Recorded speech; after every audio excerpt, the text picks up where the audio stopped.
by the Secretary General to the President, for which the Secretary General had no authority or mandate from any structure of the movement. The NEC agreed that such conduct was completely unacceptable and a flagrant violation of the rules, the norms, and the values of the African National Congress. The NEC furthermore instructed the officials to advise the Secretary General to apologize publicly to ANC structures and members within a set time frame. If he fails to do so, the ANC will institute disciplinary procedures in accordance with the ANC Constitution. The NEC also took time to discuss the Commission of Inquiry into State Capture. The meeting also discussed the ANC's submission to the Commission. The ANC reaffirms its support for the work of the Commission and its role in determining the nature and the extent of state capture and of holding those responsible to account. While the ANC has come under great scrutiny at the Commission on State Capture, we believe that this is a necessary part of the national effort to end state capture in all its forms and ensure that it can never happen again. On the matter of our branch general meetings and regional meetings, as well as regional and provincial conferences, the NEC said we must appreciate the work by ANC structures to convene branch biennial general meetings, or BBGMs as we call them, where new branch leadership is elected. Over 2,000 of these meetings have been held, and the process is ongoing. This is the first time that the majority of BBGMs are held on the basis of the new membership system. While there have been some technical glitches, as often happens with new systems, the system has helped to protect the integrity of the movement's key organizational processes.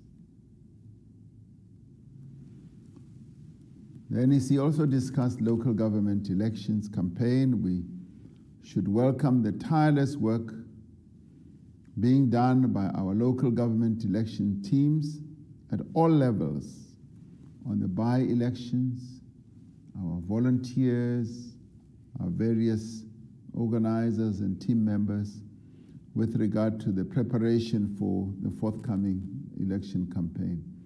While we must welcome the advances in some by-elections where the ANC won wards from the opposition, we must also recognize that there were areas where the ANC lost ground.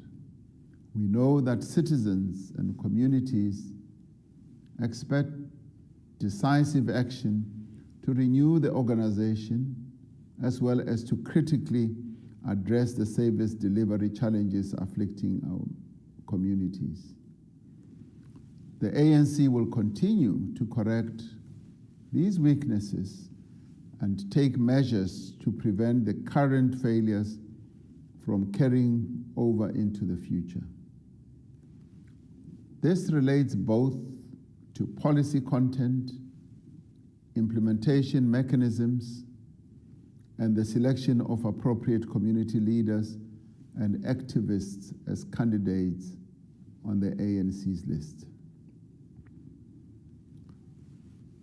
We also discussed the National General Council, the NGC.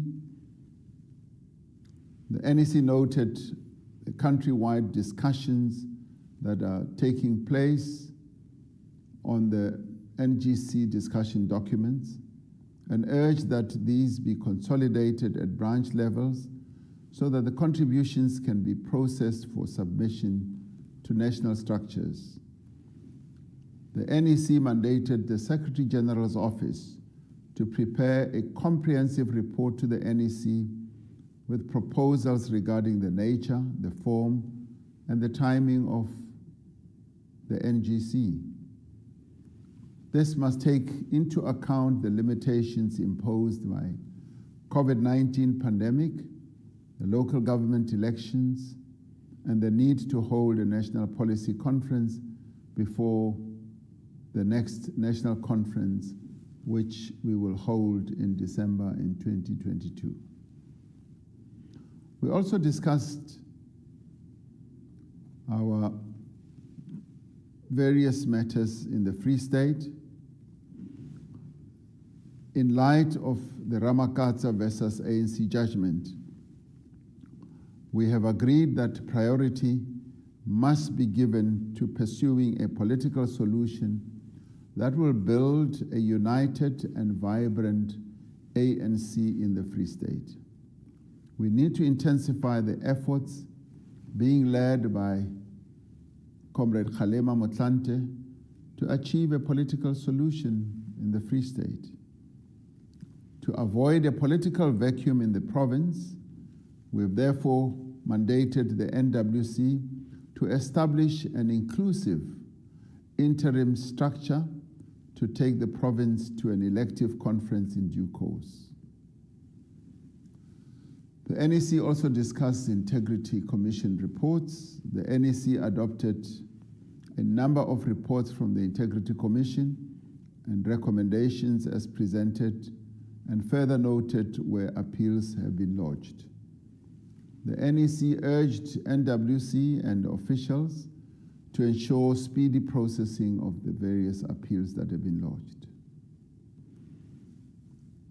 On the ANC Youth League National Youth Task Team, the NEC welcomed the report that the newly appointed National Youth Task Team has started its work towards building a vibrant ANC Youth League that champions the interests of young people and as a preparatory school for new cadres of the African National Congress. It further noted processes to strengthen the Progressive Youth Alliance in dealing with matters affecting young people, including financing of higher education. The NEC noted work in progress to ensure that the National Youth Task Team members meet the age requirements of the ANC Youth League Constitution, which is that those who participate in that structure should be below 35 years of age. All NEC members and other leaders were urged to support a vibrant and active youth league. With regard to a task team on the violence that raged in Mpumalanga, the NEC noted and adopted a report of the National Dispute Resolution Committee led by the Deputy Secretary General into the violence at BBGMs that broke out in the Entlazeni region in Mpumalanga, as well as in the Nkomazi sub-region wards 4 and 32. The NEC noted the progress made by the task team, led by Comrade Zweli Mkhize, to further look into these and previous incidents of violence. It authorized the NEC deployees to the province to refer matters of serious misconduct to the National Disciplinary Committee and to ensure cooperation with law enforcement agencies with regard and respect to criminal matters. The NEC agreed that, except for the Nkomazi sub-region, branches should resume BBGMs and BGMs in May 2021 so as to do away with parallel structures and branches. On the Northwest, the NEC expressed concern regarding the ongoing instability in the Northwest and the impact that this is having on our organization with regard to its governance as well as service delivery. Governance as in government and service delivery as in the local government sphere. It reiterated the decision of the NEC meeting of the 26th to the 29th of March 2021 that the interim provincial committee must continue to discharge the mandate given to it by the NEC in accordance with the powers that it has in terms of the ANC Constitution. We also took time to discuss the unity of MK veterans. As we approach the 60th anniversary of the founding of the People's Army Umkhonto weSizwe, we are deeply concerned at the slow progress in convening a unified conference of its veterans. We have agreed to establish an inclusive committee to start preparations for an appropriate celebration of the 60th anniversary of Umkhonto weSizwe in December of 2021. We support the Deputy President and the Deputy Secretary General in the processes they lead to unite former MK combatants and call on the MK Military Veterans Association and MK Council to cooperate. We also discussed a very important matter of patriarchy and misogyny. The ANC Women's League has raised the existence of gender-based discrimination and misogyny in our structures on several occasions. We need to give further consideration to this matter so we ensure all female comrades in our ranks enjoy full participation in organizational life of the ANC. And we support the rights of the LGBTQI+ community or persons, and we reiterate our complete support for their rights and condemn the apparent rise of incidents of hate crimes against this community. No one has the right to discriminate against or attack anyone based on their sexual orientation or gender identity. The NEC welcomed the report on the Alliance Political Council held since the last NEC meeting. It noted work in progress on the matter of non-trading holidays by the Department of Home Affairs and urged officials to continue engagement with the Alliance on the issue of the public sector wage negotiations. With regard to building a better Africa and a better world, we discuss Mozambique. The NEC supports the initiatives by SADC to assist Mozambique to resolve the conflict in the province of Cabo Delgado and further encourage party-to-party engagement between the ANC and Frelimo. We also took time to discuss matters in the northern part, in the northern hemisphere, particularly in Ireland, discussed the relationship between Sinn Féin and the ANC and welcomed the process to strengthen the bonds between the ANC and Sinn Féin and further pledge to deepen communication, the sharing and exchanging of expertise on various matters. We also discussed Cuba.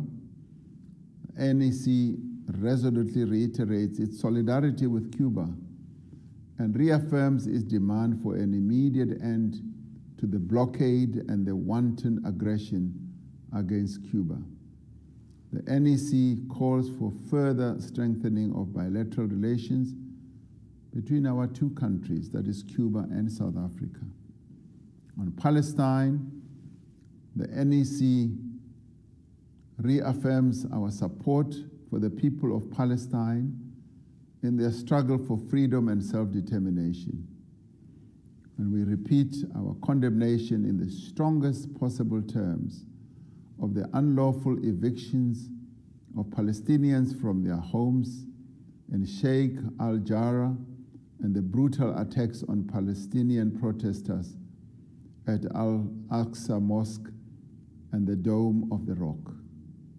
We reiterate that the expansion of settlements by Israel has already been condemned by the United Nations and urge the international community to stop Israel from expanding its illegal occupation of Palestinian lands and property. The NEC reaffirms its commitment to strengthen and intensify South Africa's support for the Sahrawi people in their quest for self-determination.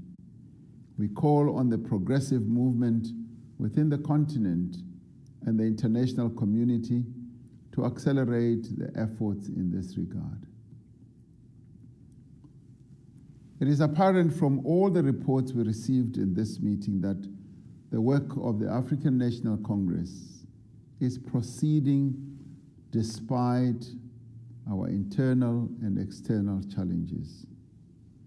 We need to be more proactive in communicating these aspects of ANC life to counteract this false impression of an ANC that is said to be on the verge of collapse. The work that continues in the African National Congress throughout the country on a wall-to-wall basis through the structures of the ANC at branch level, at zonal level, at regional level, and at provincial level, and national level through its various departments, is clear proof that the ANC lives. This is not a dying organization, it's a living organization, and it continues to lead. We must remember that the trust and support of the South African people should never be taken for granted. For as long as we are divided as a leadership, for as long as we fail to act against corruption, and unless we put the needs of our people first, we will struggle to restore the credibility of the ANC. The people of South Africa are looking to this leadership to provide direction, to decisively respond to the challenges in our country, and to accelerate the radical economic and social transformation of our society.